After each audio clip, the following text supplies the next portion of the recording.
Assalamualaikum warahmatullahi wabarakatuh. Selamat pagi semua Bapak Ibu Guru. Hari ini kita akan melaksanakan praktek baik yang akan dipaparkan oleh Ibu Hajah Tini. Untuk waktu dipersilahkan kepada Ibu Tini. Assalamualaikum warahmatullahi wabarakatuh. Puji dan syukur kita panjatkan kepada Allah Subhanahu wa Ta'ala. Salawat beserta salam semoga terlimpah curah kepada junjungan kita Nabi besar Muhammad Shallallahu Alaihi Wasallam, pada keluarganya, sahabatnya, dan semoga sampai kepada kita selaku umatnya. Bapak Ibu yang saya hormati, terima kasih telah menghadiri acara diseminasi yang akan saya sampaikan tentang budaya positif. Bapak Ibu mohon izin di depannya biar lebih dekat.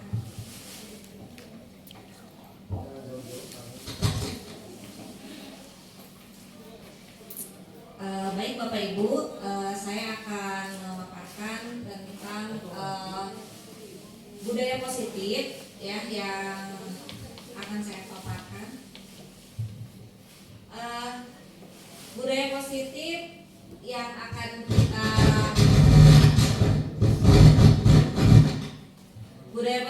akan saya sampaikan itu tentang yang pertama adalah perubahan paradigma belajar. Kemudian yang kedua adalah apa itu disiplin positif. Selanjutnya motivasi tentang perilaku manusia. Selanjutnya kebutuhan dasar dan posisi kontrol keyakinan kelas. Selanjutnya tentang posisi kontrol keyakinan kelas dan segitiga restitusi.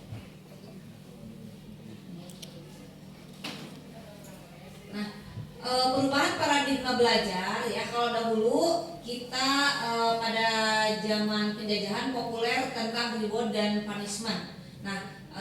Siapa yang menuntut diberikan hadiah atau siapa yang melawan akan diberikan hukuman. Kalau zaman sekarang dan selanjutnya yaitu menuntut murid sesuai dengan kodrat alam dan zamannya dan memiliki keyakinan yang diperlukan abad 21. Maksudnya adalah bahwa setiap manusia itu, setiap murid itu memiliki kemampuan yang bisa kita salurkan. Selanjutnya adalah apa itu disiplin positif. Saat mendengar disiplin positif, apa kira-kira yang terbayang, Bapak Ibu? Disiplin positif kira-kira apa yang terbayangnya? Tentang disiplin diri atau apa? Disiplin diri. Ya, betul ya. Ki Hajar Dewantara menyampaikan bahwa murid itu merdeka. Merdeka itu seperti yang tadi saya sampaikan bahwa semua orang itu memiliki kemampuan yang bisa dikembangkan. Kemudian syarat utamanya adalah harus ada disiplin yang kuat. Disiplin yang dimaksud adalah disiplin diri yang memiliki motivasi internal ya. Jika kita tidak memiliki motivasi internal, maka kita memerlukan pihak lain untuk mendisiplinkan kita atau yang disebut motivasi eksternal. Karena motivasi eksternal itu berasal dari luar, bukan dari diri kita sendiri. Selanjutnya, sebagai pendidik, tujuan kita adalah menciptakan anak-anak yang memiliki disiplin diri sehingga mereka bisa berperilaku dengan mengacu pada nilai-nilai kebajikan universal dan memiliki motivasi intrinsik bukan ekstrinsik, bukan dari luar. Selanjutnya motivasi manusia itu ada 3 Bapak Ibu ya, bahwa yang pertama adalah ini menurut Diane Gosser ya. Yang pertama adalah motivasinya untuk menghindari ketidaknyamanan atau hukuman. Kemudian yang kedua adalah untuk mendapatkan imbalan atau penghargaan dari orang lain. Ada juga ya yang ketika disiplin itu karena ada rewardnya gitu, ada imbalannya, ada penghargaan dari orang lain. Yang ketiga adalah motivasi manusia itu adalah untuk menjadi orang yang mereka inginkan dan menghargai diri sendiri sendiri sesuai dengan nilai-nilai yang mereka percaya. Nah, kira-kira dari sini yang paling baik itu yang mana motivasinya? Yang pertama, kedua, atau ketiga? Ya, ketiga ya, karena memang ingin mendisiplinkan diri sendiri dengan nilai-nilai yang mereka percaya. Nah, selanjutnya kebutuhan manusia ini menurut Dr. William Glasser ini ada 5 ya. Yang pertama adalah bertahan hidup. Nah, manusia itu pasti ingin bertahan hidup ya. Yang kedua adalah kasih sayang dan merasa diterima ya. Jadi mereka pasti kebutuhannya itu pasti ingin mendapat diterima oleh orang lain dan disayangi. Kemudian yang selanjutnya adalah penguasaan. Penguasaan ini kadang-kadang memang ada kebutuhan penguasaan ini ada pada diri manusia ya. Selanjutnya adalah kesenangan ya. Setiap orang pasti menginginkan kesenangan gitu, walaupun tidak seluruhnya selalu terpenuhi gitu. Kemudian yang terakhir adalah kebebasan ya, freedom ya. Mereka menginginkan kebebasan. Selanjutnya posisi kendali sebagai seorang guru ini ada 5. Yang pertama adalah sebagai penghukum. Nah, seorang penghukum bisa menggunakan hukuman fisik ataupun verbal gitu ya. Itu kadang-kadang mungkin atau paradigma yang dulu, guru itu bisa saja memberikan hukuman gitu kepada siswa. Yang kedua adalah peran posisi kendali seorang guru adalah membuat orang merasa bersalah. Ya, pada posisi ini biasanya guru akan bersuara lebih lembut gitu ya. Selanjutnya posisi kendali seorang guru sebagai teman, di mana guru ini posisi ini tidak akan menyakiti murid, namun akan tetap berupaya mengontrol murid melalui persuasi atau rayuan ya, ajakan rayuan gitu. Kemudian yang keempat adalah posisinya itu sebagai motivator atau pemantau. Dan di sini motivator berarti mengawasi murid. Dan yang kelima, tugas posisi kendali seorang guru ini adalah sebagai manajer. Nah, di sini yang paling baik adalah sebagai manajer. Mengapa? Karena posisi yang terakhir ini sebagai manajer adalah posisi mentor, di mana guru berbuat sesuatu bersama dengan murid, mempersilahkan murid, mempertanggungjawabkan perilakunya, mendukung murid agar dapat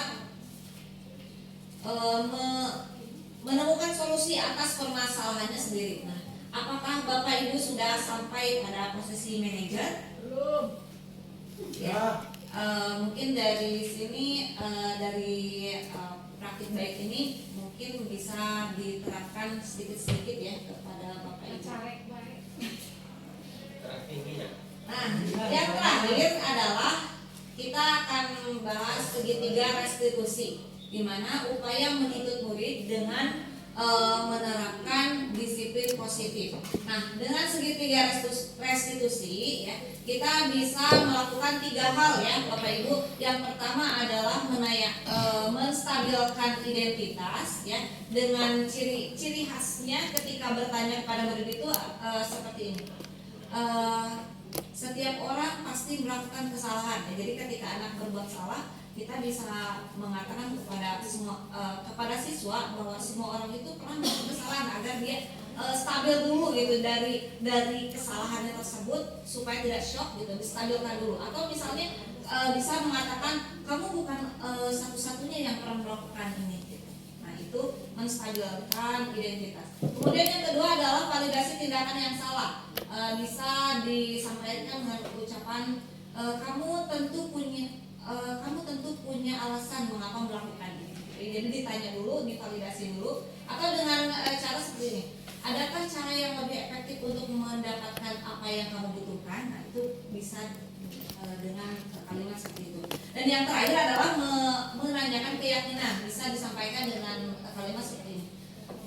Keyakinan kelas apa yang telah kita sepakati gitu ya, supaya anak itu ingat lagi kepada keyakinan kelas yang sudah dibuat, dan pelanggaran apa, mungkin dia bisa ingat pelanggaran apa yang dia lakukan. Kemudian bisa disampaikan dengan kamu ingin menjadi orang yang seperti apa gitu. Itu mungkin cara ketika menghadapi dari siswa ya dalam menerapkan disiplin positif. Posisi segitiga restitusi ini ada pada posisi kontrol sebagai manajer. Nah, baik Bapak Ibu, mungkin itu yang bisa sampaikan. Sebelumnya mungkin ada yang mau ditanyakan. Ya, Bapak Ibu ada yang mau ditanyakan? Maka ada yang belum paham atau tentang hal yang oh iya, Pak Jena. Sini Pak, maju Pak. Ini pakai Ini yang tidak kan Bapak yang lain.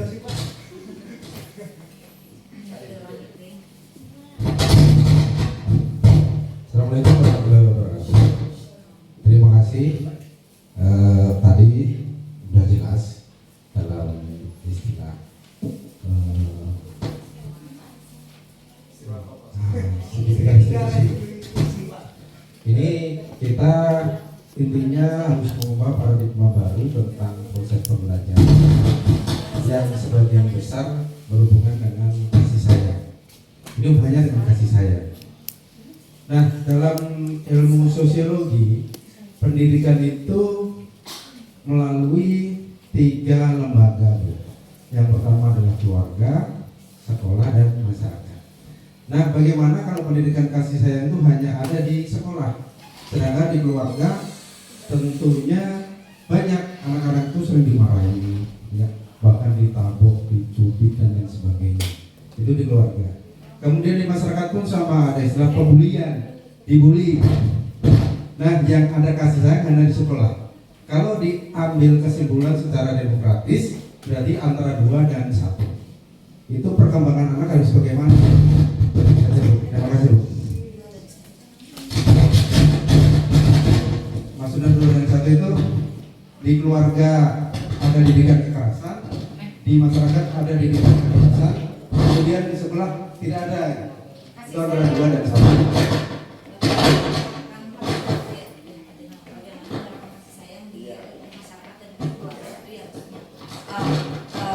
Jadi sebenarnya ya Pak Jalil, terima kasih atas pertanyaannya. Sebenarnya untuk penanganan segitiga restitusi ini bukan hanya di sekolah gitu ya. Jadi ini tindakan yang dilakukan guru ataupun orang tua ya untuk bisa mendisiplinkan anak gitu ya. Jadi bukan hanya sebagai seorang guru untuk berperilaku segitiga restitusi ini. Nah, mungkin yang bisa dilakukan adalah oleh sekolah gitu ya. Kan biasanya ada komunikasi antara guru dengan orang tua siswa gitu ya. Nah, mungkin bisa disampaikan praktik baik ini kepada orang tua dulu mungkin ya sebelum ke masyarakat gitu. Nah, jadi ini segitiga restitusi ini bukan hanya penerapan di sekolah saja ya, dalam penjelasannya juga bukan hanya dilakukan oleh guru tetapi juga yang bisa dilakukan oleh orang tua begitu.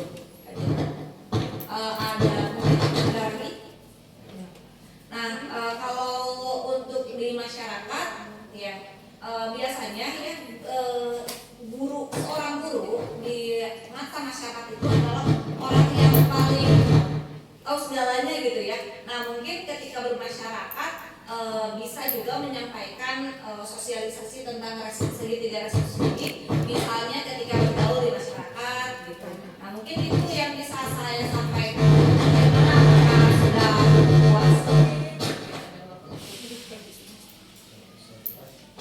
Oke, baik. Mungkin ada lagi. Silakan Pak. Terima kasih atas kesempatannya.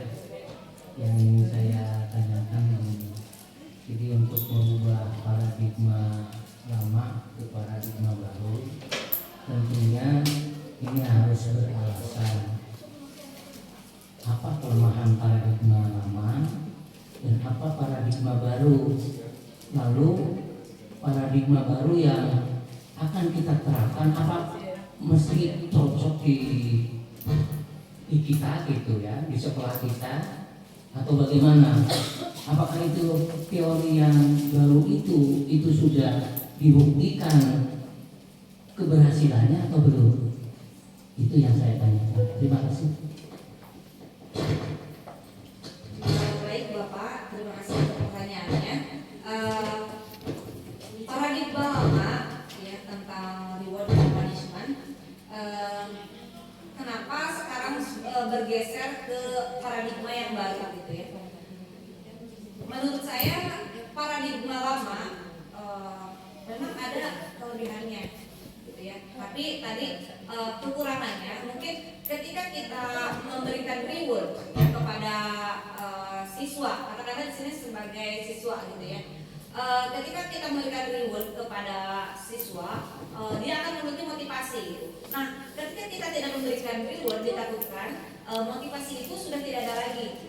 Kemudian apabila kita memberikan hukuman, ya dampak buruknya adalah kepada siswa adalah adanya membenci, dendam gitu. Nah, apabila kita menggunakan pendekatan ya sebagai manajer ya dengan menggunakan segitiga restitusi, maka anak itu akan diberikan kesempatan dulu untuk berbicara, menyampaikan alasannya, masalahnya, dan mungkin kita yang tadinya langsung menghukum, nah kita mendengarkan dulu masalahnya, gitu ya. Kemudian dikembalikan lagi ke anak.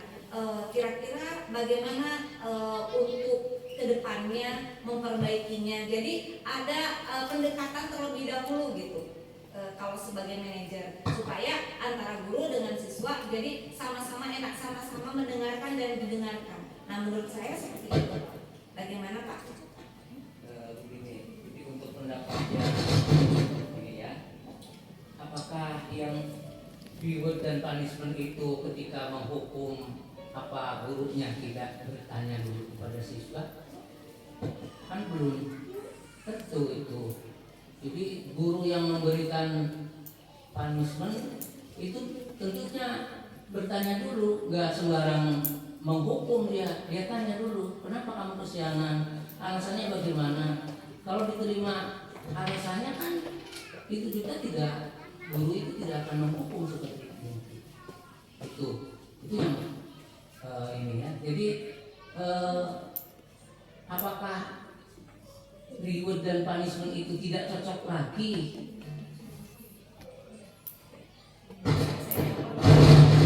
Baik Bapak, betul ya Pak. Ketika akan menghukum, sebenarnya guru bertanya dulu kan ya Pak ya, bertanya dulu kepada siswa. Nah kalau misalnya diterima alasannya, berarti kan tidak jadi menghukumnya, begitu. Nah kalau misalnya memberikan hukuman, maka terjadilah paradigma yang dahulu itu. Jadi kalau misalnya ketika mendengarkan dan menerima alasannya dan tidak jadi menghukum, berarti guru tersebut sudah melakukan segitiga restitusi, jadi tidak jadi menghukumnya gitu. Menurut saya seperti itu Pak. Bagaimana Pak? Jadi ketika sudah diterima alasannya, maka tidak jadi menghukum, maka guru tersebut sudah melakukan segitiga restitusi.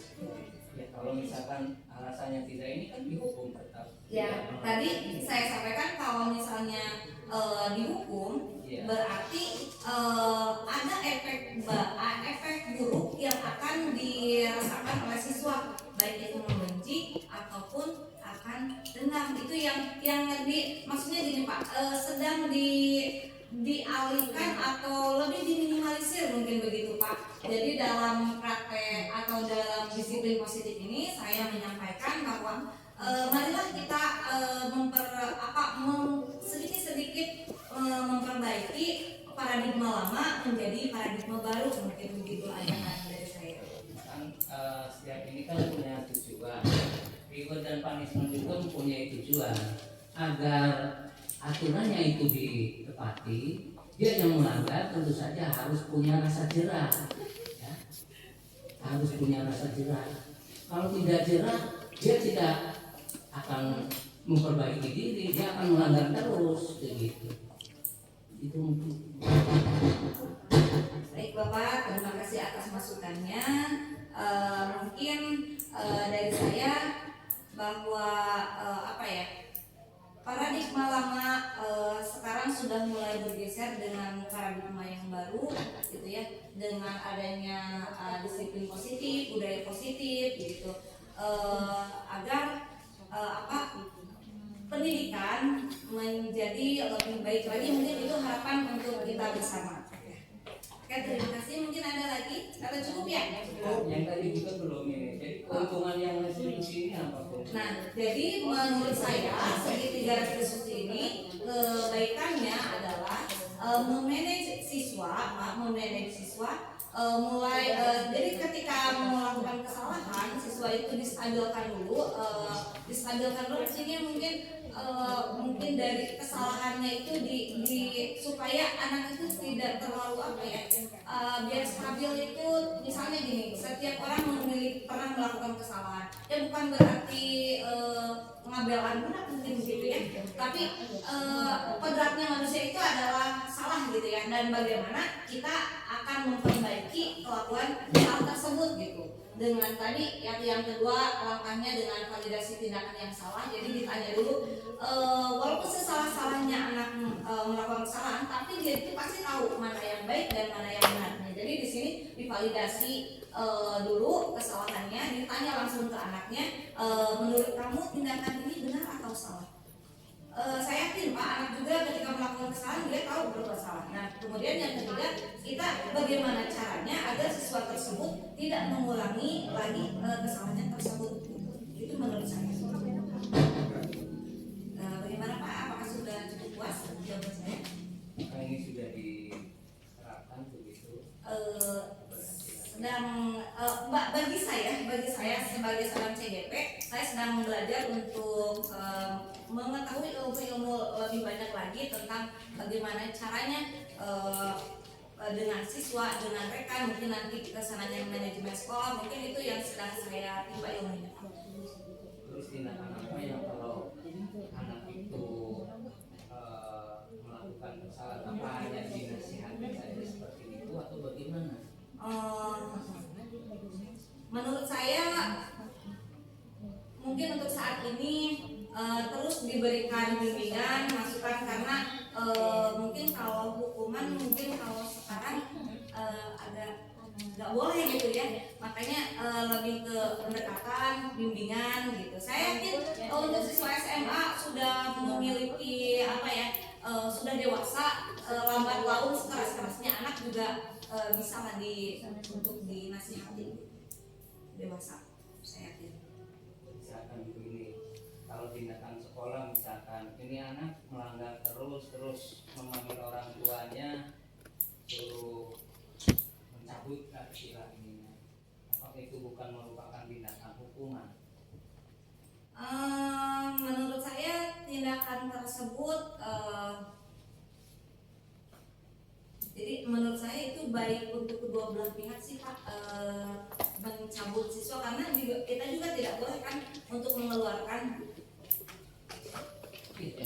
hukuman ribet atau punishment itu? ya, silakan. Gini Pak, mungkin bukan reward atau punishment ya, itu kan kalau misalnya di segitiga institusi kan disitu ada kesepakatan ya Pak. Mungkin di awal juga udah ada kesepakatan antara orang tua dan pihak sekolah untuk nantinya ketika anak itu melakukan sesuatu yang mungkin tidak sesuai kesepakatan, ya pasti ada konsekuensi yang akan diambil oleh sekolah juga seperti itu Pak. Jadi mungkin bukan kalau misalnya kita punishment kan, kalau dulu kita menganggap itu adalah kebijakan kita sebagai guru gitu tanpa ada kesepakatan. Kalau ini kan kita sebelum disiplin positif kan ada kesepakatan kelas, ada kesepakatan sekolah sebenarnya seperti itu. Jadi itu tuh bentuk segitiga restitusi di mana kita akan memecahkan masalah dengan kesepakatan yang sudah diambil sebelumnya, seperti itu mungkin Pak. Mungkin tambahan dari saya. Terima kasih Bu Okta atas tambahannya. Bagaimana Bapak? Ya, ketika akan masuk sekolah biasanya sudah ada kesepakatan saat PPDB, bukan gitu ya? Kalau bahasanya kan dulu adalah tata tertib. Kalau sekarang itu bukan tata tertib bahasanya, tapi kesepakatan sekolah. Jadi kesepakatan itu diketahui oleh orang tua, diketahui oleh siswa, dan diketahui oleh pihak sekolah. Jadi pemutusan kesepakatan itu juga tidak diputuskan oleh sekolah itu sendiri.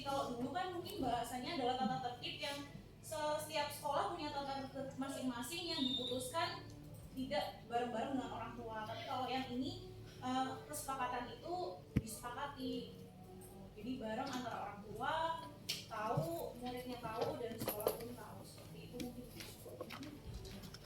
Mungkin seperti itu Pak. Jadi ya memang dari awal ketika PPDB memang sudah ada ya istilahnya kalau dulu tata tertib. Jadi biasanya orang tua itu menandatangani di atas materai, begitu ya Bu?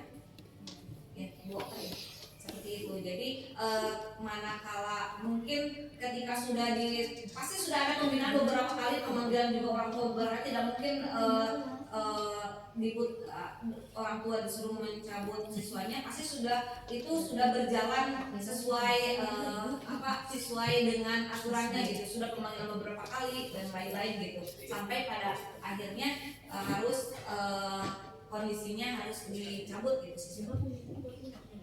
Kalau untuk yang kesepakatan itu sebelumnya kita itu belum ada kesepakatan sebetulnya, karena sekarang itu masih dalam tahap aturan, tidak ada belum ada kesepakatan baik itu di sekolah. Kesepakatan itu dibuat dari kelas dulu. Kalau untuk PPDB tidak ada yang namanya kesepakatan, karena kesepakatan itu nanti dibuatnya setelah jadi kesepakatan di kelas. Kalau kelasnya sudah sepakat semua, ya kelasnya sudah ada kesepakatan, nah nanti baru bergeser ke kesepakatan sekolah.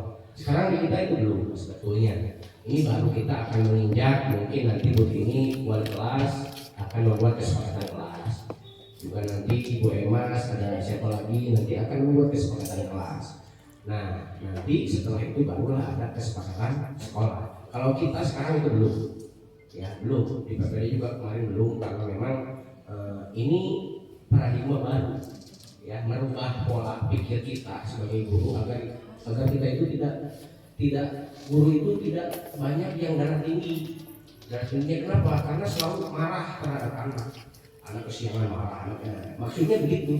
Jadi kita merubah pola pikir kita agar kita itu menahan diri atau menahan hati, bahwa membiasakan diri untuk walaupun kita sudah melakukan sebetulnya, cuman kita tidak sadar aja gitu ya. Seperti itu.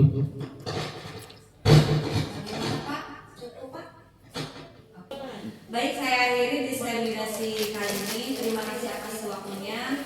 Assalamualaikum warahmatullahi wabarakatuh. Waalaikumsalam warahmatullahi wabarakatuh. Kalau misalnya Ya. enggak, pokoknya kalau mau ke kelas Justru kesempatan ini kita gunakan diskusi bagus ya. Jadi diskusi untuk kemajuan kita juga.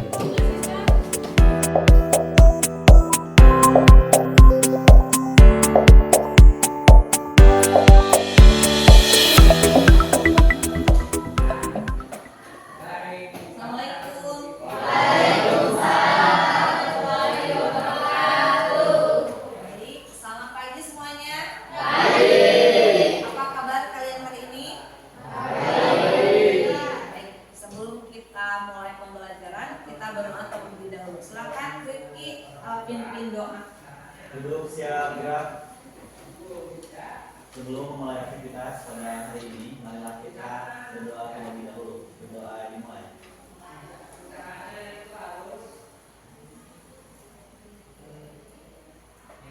Dapat diakhiri. Silakan di tempat gerak. Siapa yang tidak hadir hari ini? Hadir semua. Alhamdulillah ya. Kita semua diberikan kesehatan sehingga hari ini kita bisa melakukan pembelajaran. Nah, di awal pembelajaran kali ini, sebelum kita mulai pembelajaran, kita akan membuat keyakinan kelas terlebih dahulu. Nah, apa itu keyakinan kelas? Mungkin ada yang tahu? Belum. Keyakinan kelas itu adalah sebuah keyakinan yang nanti kita yakini dan kita akan taati ya sesuai dengan kesepakatan bersama. Jadi di langkah dalam membuat keyakinan kelas, jadi semuanya memberikan keyakinannya ditulis, semuanya ibu akan memberikan kertas sticky note ya, silakan tuliskan. Menurut kamu biar kelas ini tertib, teratur, apa saja sih keyakinan yang akan kita patuhi ya?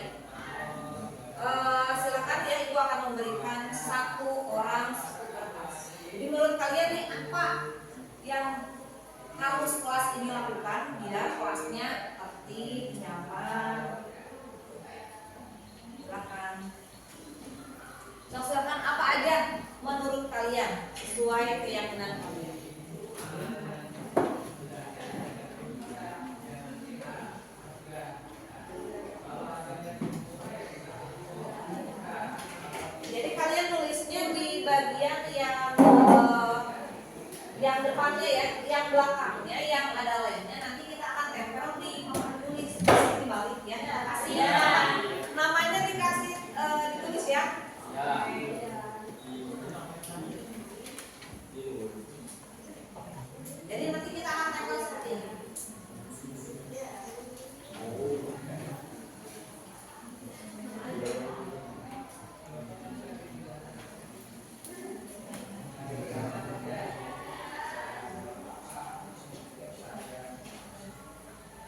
bahwa keyakinan kelas ini baik untuk kita bersama gitu. Oh, kasih waktu. Boleh diskusi ya sama teman juga.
Biar kelas kita merasa bersih, nyaman ya. Terima kasih, bagus sekali. Gimana nih sebelah sini?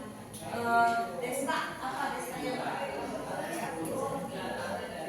Jam pelajaran, iya dong. Masa pulang jam pelajarannya nggak boleh ya? Susi apa Susi? Dilarang mengeluarkan baju yang terus kalian harus rapi ya, terus harus sesuai aturan sekolah yang bagus sekali. Kalau Diki apa Diki? Belum, oke. Devi udah.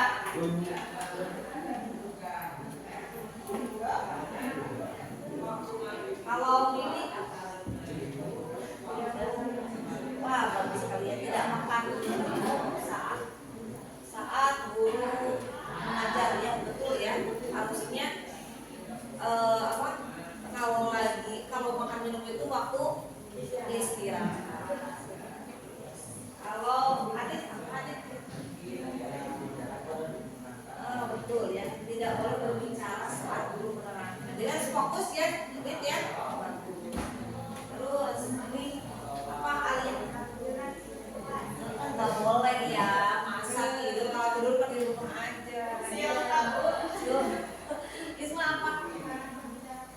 Oh iya betul ya, tidak boleh berbicara kotor, tidak boleh.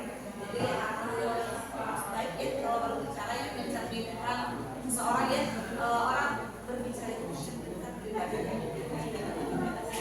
Halo, Rifki apa? Betul ya, dalam menghidupkan atau apa? Mengoperasikan ya alat telekomunikasi. Sebenarnya berat sekali kalau misalnya diinstruksikan dulu ya. Kalau mau misalnya saat belajar harus fokus. Gimana semuanya sudah dapat nih? Sudah. Rizky udah. Rizky udah. Apa Rizky? Jalan terlambat kesiangan. Bagusnya. Oke. Kalau udah, kita mulai dari sebelah sana. Silakan tempelkan di sebelah sini. Yuk, maju ke depan. Sebelah sana dulu ya, biar tertib. Tidur dulu. Tempel. Sama yuk, semuanya. Udah kasih nama murid. Udah.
semuanya? Ibu akan coba bacakan Ridho nih ya. Dilarang bolos, betul ya, nggak boleh bolos. Dari Rizky dilarang terlambat atau kesiangan, betul. Kemudian Siva dilarang mainkan HP. Silva dilarang meninggalkan tanggung jawab piket. Bagus. Herdi dilarang masuk sebelum minta surat izin terlambat. Nah, mungkin ini yang kesiangan ya, yang kesiangan. Jadi harus ke ini dulu ya, ke tiket dulu minta izin masuk. Kemudian ini Fitri dilarang menghilangkan alat kebersihan. Nggak boleh ya, nanti dulu lagi ya. Kemudian dilarang menggunakan sepatu apabila ada yang terkait, mungkin supaya bersih dulu ya. Jadi kalau udah dipel, kalau tinggal sepatu jadi kotor lagi gitu maksudnya ya. Kemudian dilarang terlambat apabila tiket. Oke, bagus ya. Selanjutnya dilarang pulang saat jam pelajaran masih berlangsung. Oh, bolos atau gimana? Ya nggak boleh, saya bisa bolos. Selanjutnya Hamdani dilarang makan sebelum waktu istirahat. Ya juga nggak boleh ya. Kalau makan itu jam istirahat. Kemudian Diki dilarang memakai sepatu di ruangan kelas. Jadi di sini nggak boleh pakai sepatu gitu di. Kalau lagi habis dipel mungkin ya. Selanjutnya dilarang berbicara ketika ada guru. Oke, Randika. Dilarang mengotori kelas. Jangan membuang sampah di bawah bangku. Nanti banyak nyamuk ya. Kalau misalnya buang sampah di kolong bangku nanti malah banyak nyamuk. Takutnya kalau ada nyamuk yang siang-siang, nyamuk apa? Iya, takutnya nanti dimakan. Kemudian sampai mana di sini ya?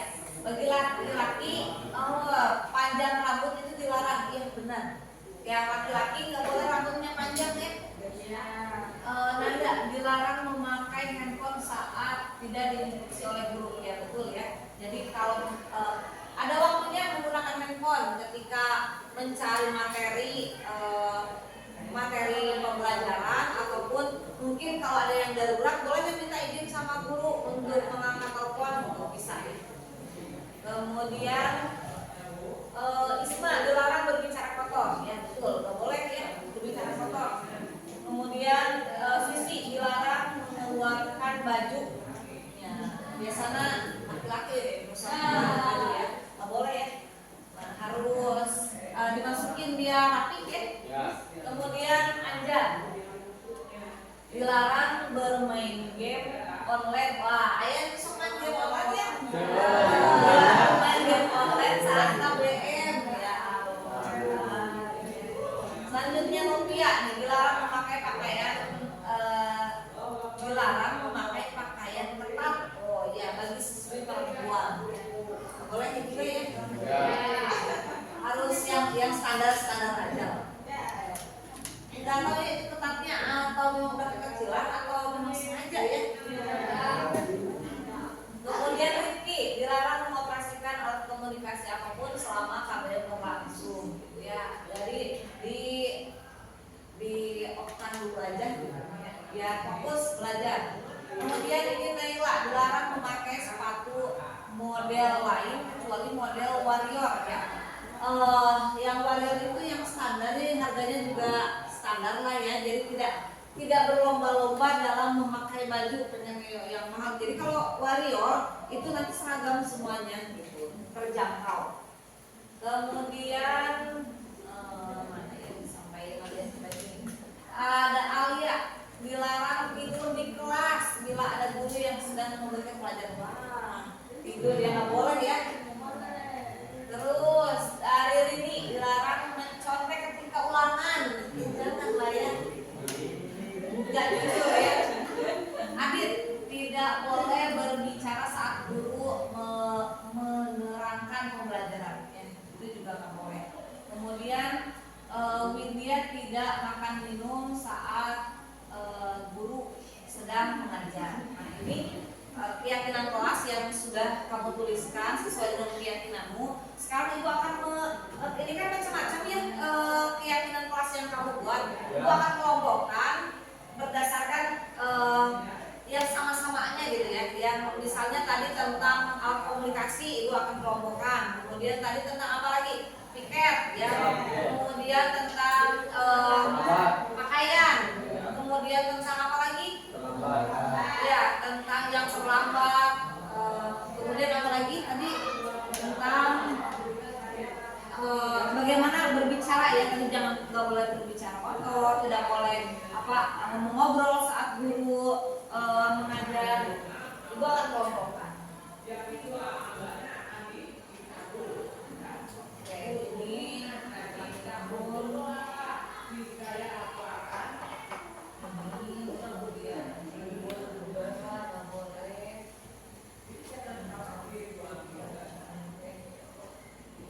maksudnya kemana ya? Tidak boleh berpraktek. Maksudnya ke sini gitu ya. Kemudian nah ini tentang berpakaian. Ini tentang handphone. Ada yang berbicara kotor di sini ya. Kemudian handphone yang ini. Kemudian rambut, yang ini ya, rambut yang tentang aturan berpakaian. Ini sepatu, mau memakai sepatu pakaian, piket ya? Berbicara ketika ada guru yang ini ya. Kemudian makan ini ya, ada guru ambil. Kemudian dia tentang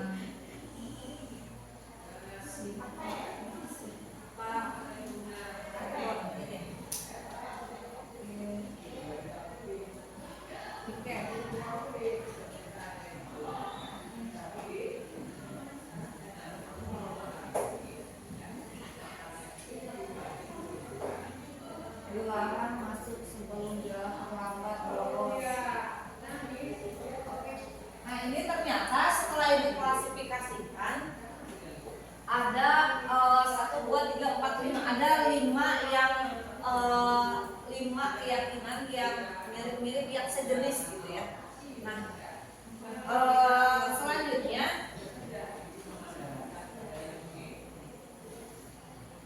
kita akan coba rumuskan ya dari kelima jenis ini menjadi satu kalimat yang sama. Ada yang bisa bantu nggak?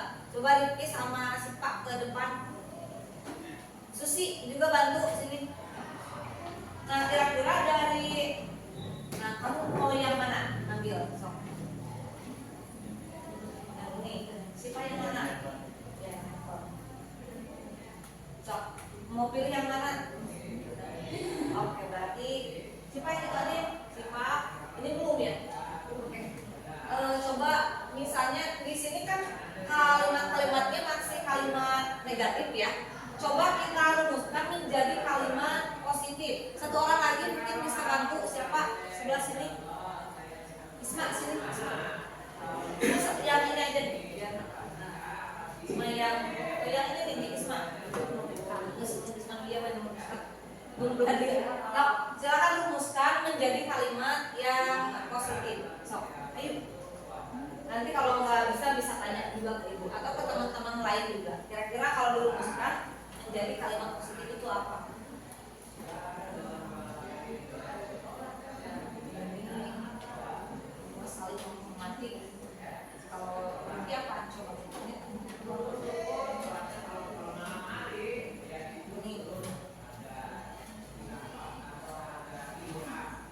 Atau didiskusikan.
betul.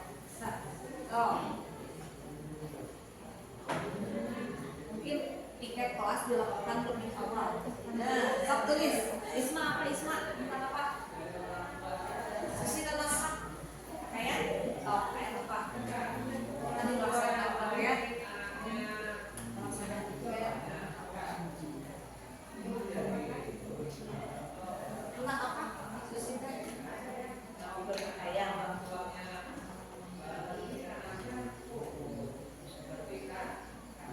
Mungkin mengenakan seragam sesuai aturan sekolah.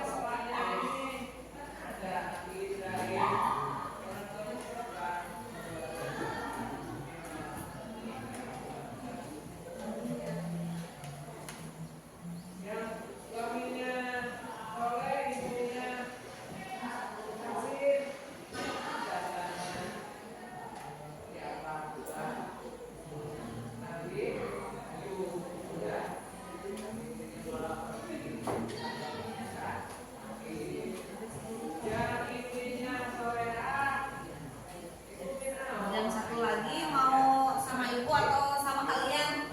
Ibu. Kalau dilihat ini tentang tidak boleh berbicara kotor, tidak boleh makanan minum saat kegiatan belajar mengajar, tidak mencontek, mungkin ke sopan santun, saling menghargai gitu ya. Kalau misalnya dicontek, kamu mau nggak? Berarti mengambil jawaban orang lain ya, tidak menghargai ya. Berarti sopan santun dan saling menghargai mungkin lebih tepatnya seperti itu.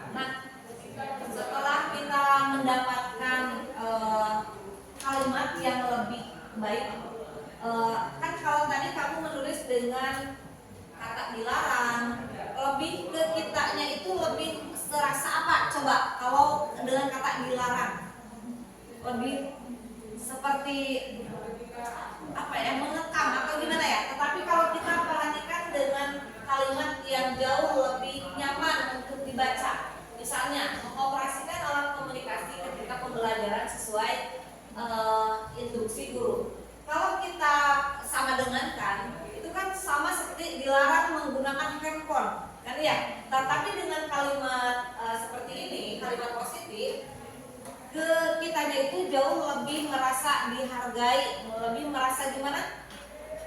Lebih apa ya? Lebih enak gitu di hatinya gitu daripada dengan kalimat dilarang gitu. Nah, yang pertama mengoperasikan alat komunikasi ketika pembelajaran sesuai instruksi guru. Jadi boleh aja menggunakan handphone, tetapi ketika ada instruksi dari guru, ketika misalnya silakan ulangan menggunakan, ibu ya tadi ibu biasanya menggunakan handphone ketika ulangan ya. Dalam artian kamu misalnya mulai teknologi gitu, mencari bahan pembelajaran gitu kan, kamu mulai teknologi gitu.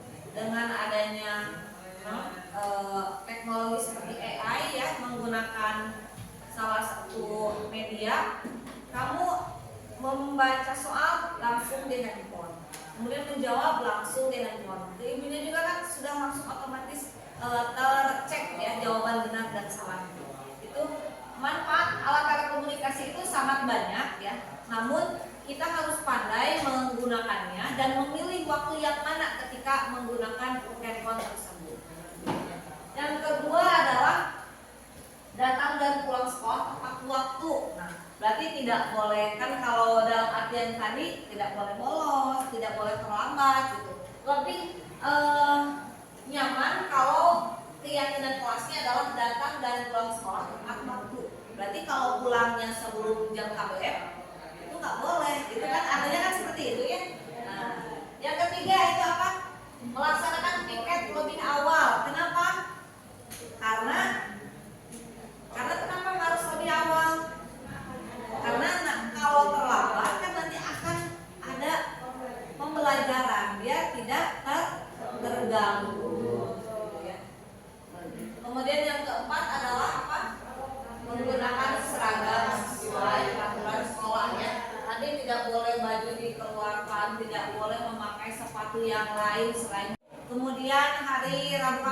Batik. Hari Jumat jangan hari Selasa sudah pakai batik ya, nggak sama gitu ya, tidak sesuai aturan, kemudian dikeluarkan tidak boleh, tidak sesuai dengan aturan.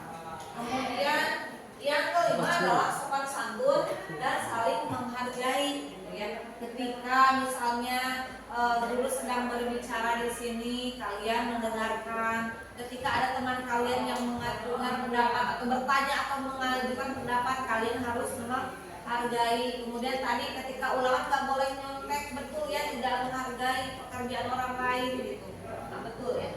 Jadi dengan 5 keyakinan kelas tersebut, apakah kalian menyetujui tentang keyakinan ini?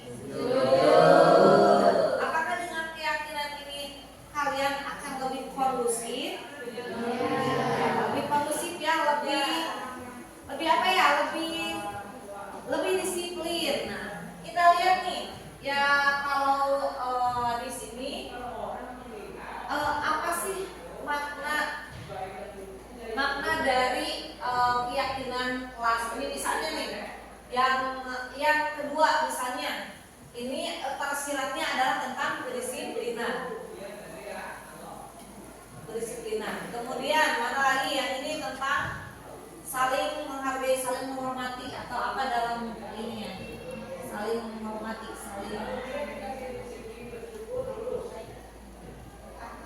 ya, akhlak mulia, boleh, akhlak mulia. Kemudian ini yang ketiga apa? Tanggung jawab, betul, tanggung jawab. Apalagi yang keempat, ke-1?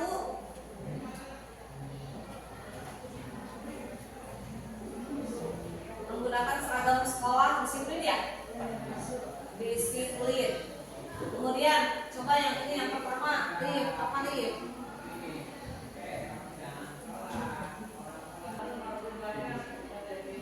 Kamu apa sih? Disiplin bisa. Yang lain? Disiplin? Setuju?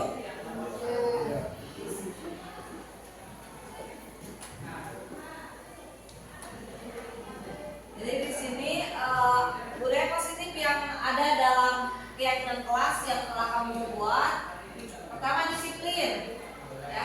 Kemudian tanggung jawab, kemudian akhlak mulia dan toleransi. Baik, kita sudah melaksanakan membuat keyakinan kelas. Nah, terakhir Ibu akan membagikan umpan balik dan silakan kalian jawab ya, tulis dengan nama kalian, kelas, kemudian jawab dengan menggunakan tanda checklist pada kolom iya ataupun tidak. Ya.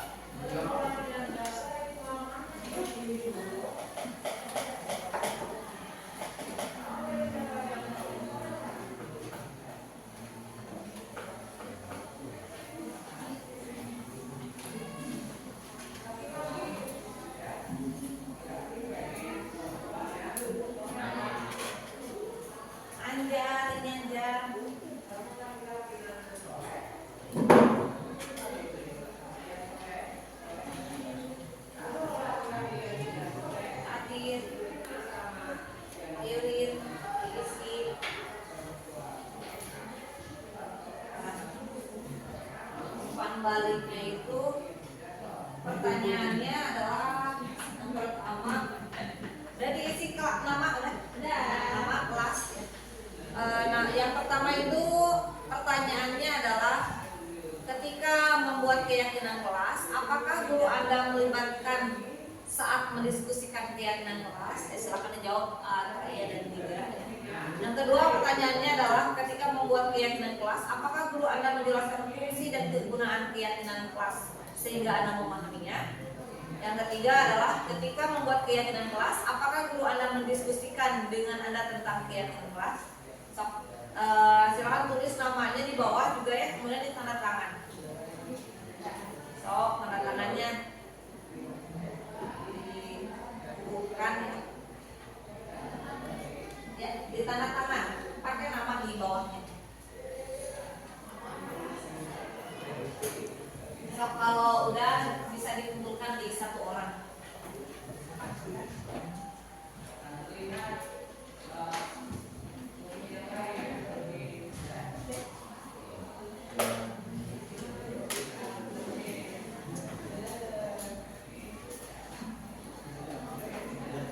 Jadi mungkin sebelah sini boleh dibuka sama ini dua baris.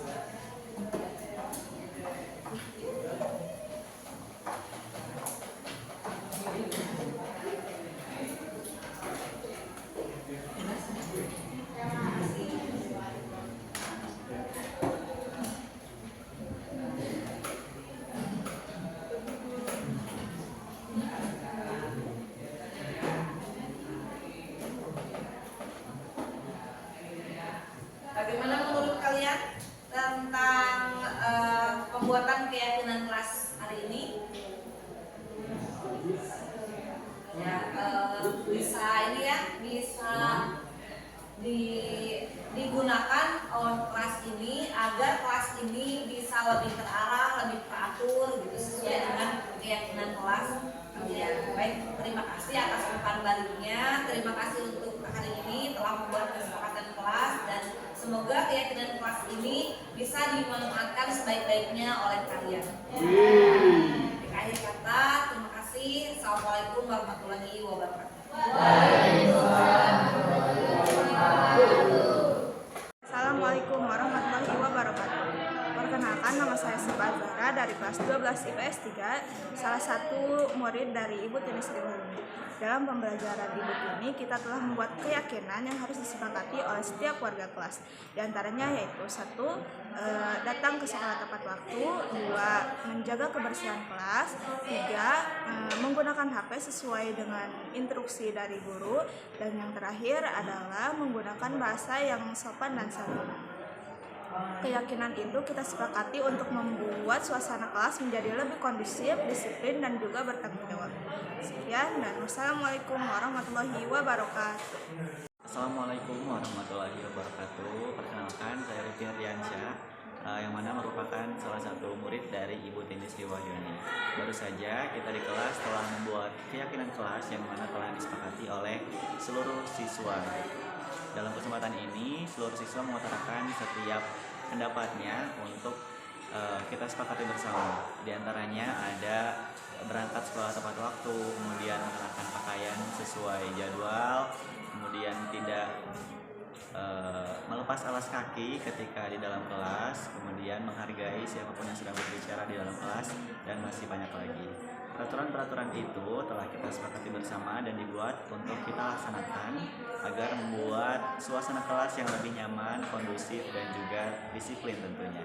Sekian dari saya. Wassalamualaikum warahmatullahi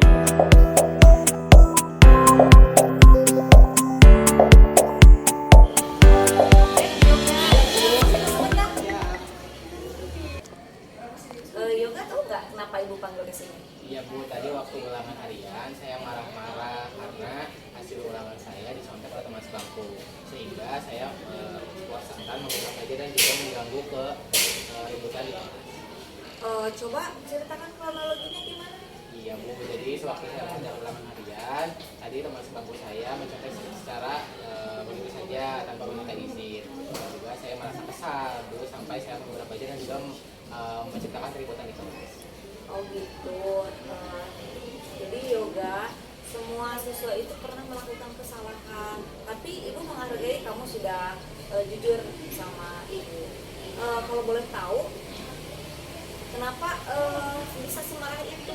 Iya Bu, sebelumnya saya minta maaf ke ibu karena tadi juga saya sempat kesal hasil usaha ulangan saya dicontek dan juga diminta begitu saja oleh teman-teman. Menurut yoga, tindakan itu benar atau salah? Salah Bu. Untuk kedepannya, kira-kira apa yang akan dilakukan yoga untuk memperbaiki kesalahan tersebut? Ya, mungkin kedepannya saya akan lebih bersabar lagi dan juga akan memaafkan sekiranya kesalahan teman-teman yang memang tidak sekiranya harus saya kasih amarah seperti itu. Bagus ya Yog, ibu juga akan membantu yoga agar yoga juga lebih bersabar. Terima kasih Bu.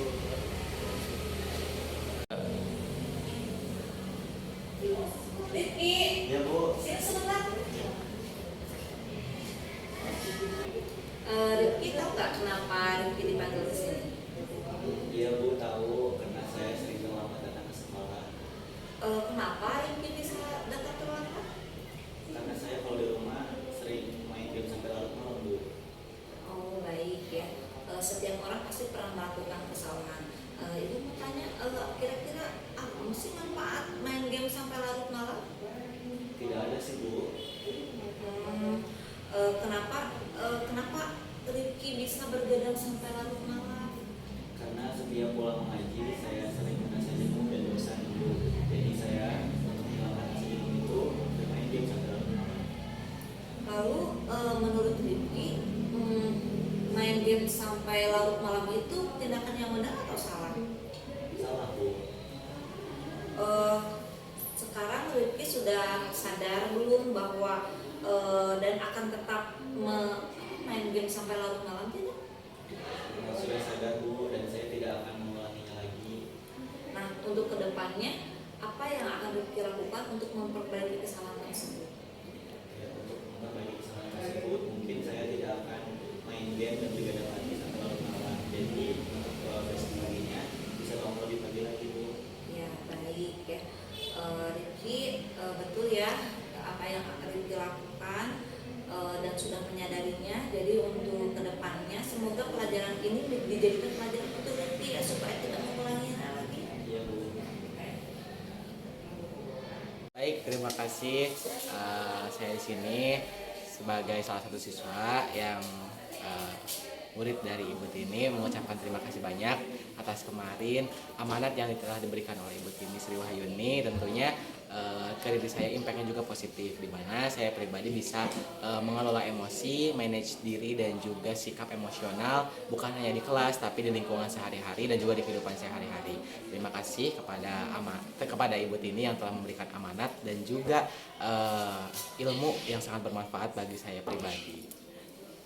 Assalamualaikum warahmatullahi wabarakatuh. Saya Rifki Herdiansyah yang merupakan salah satu murid atau siswa dari Ibu Tini Sri Wahyuni SPD. Dalam kesempatan kali ini saya ingin mengucapkan banyak ucapan terima kasih kepada Ibu Tini yang mana telah memberikan saya arahan atau masukan yang mendidik bagi saya karena saya sempat melakukan beberapa kesalahan di beberapa waktu yang lalu gitu.